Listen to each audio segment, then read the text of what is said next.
My fellow Liberians, today we gather as one people to observe National Unification Day, a day of solemn reflection and hopeful recommitting to the ideals that bind us together as a nation. Unification Day is not merely a date on our calendar. It is a symbol of our shared determination to rise above our divisions and forge a society grounded in justice, inclusion, and mutual respect. Declared in 1960 under the Visionary Unification Policy, this day was intended to heal historic divides, promote national cohesion, and remind us that our strength as Liberians lies in our unity. Since our founding in 1847, Liberia's journey has been one of both promise and adversity. While our early aspirations were noble, including freedom, dignity, and self-governance, we have also faced profound challenges. These include division between settlers and indigenous communities, between urban and rural populations, and among our many rich and diverse ethnic groups. These challenges came to a head during the years of our civil conflict, the scars of which still linger not only in our national memory, but also on our national physical infrastructure. Yet, through it all, we have made strides in consolidating peace, rebuilding institutions, and restoring hope. But true reconciliation and unification require more than a mere passage of time.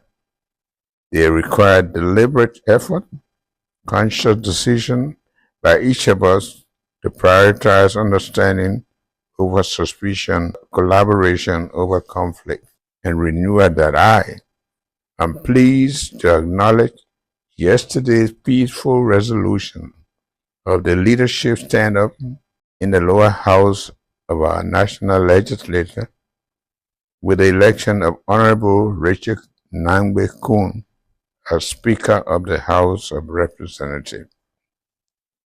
I have extended my warmest congratulations to Honorable Kun on this election and urge him to lead with courage, inclusiveness, and humility.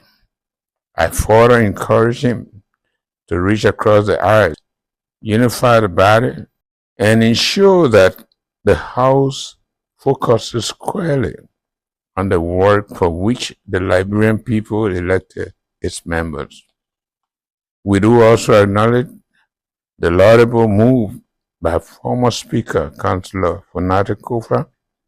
The decision so significantly helped in bringing this unfortunate impasse to a more acceptable closure. This moment marks not only the end of protracted impasse, but also the beginning of a renewed opportunity to serve our people with honor and urgency.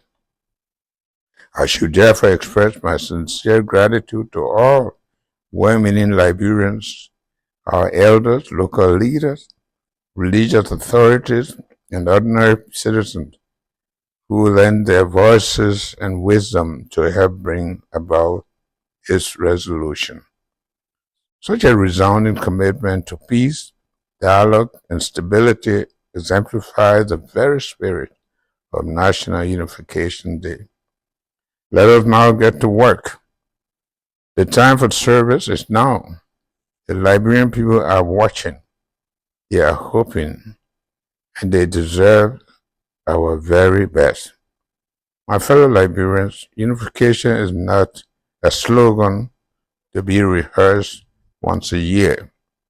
It must become a way of life, reflected in how we govern, how we engage one another, and how we respond to the challenges before us. Whether we confront economic hardship, climate shocks, or high expectations of our youth, we must do so as one people, bound by shared past and inspired by common destiny. It was squarely within such frame of mind that I, earlier today, placed special goodwill telephone calls to former Presidents Ellen Johnson Sirleaf and George Manuel Weah, as well as eminent national leaders Benedict Wilfred Ure and Alexander Benedict Cummins. I also reached out to the Liberia Council of Churches and the National Muslim Council of Liberia, as well as the chairman of the National Council of Chiefs and Elders of Liberia. This is our own way of forging the spirit of unification and inclusion, assuring all that our doors remain open for any meaningful engagement that will help our hands in nation building. As we commemorate this important day, let us recommit to the principles of national unity, patriotism, and collective progress.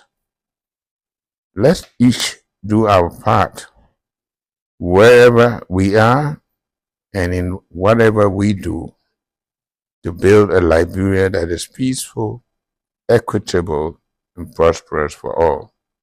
May God bless us all, and may He continue to bless and save the Republic of Liberia.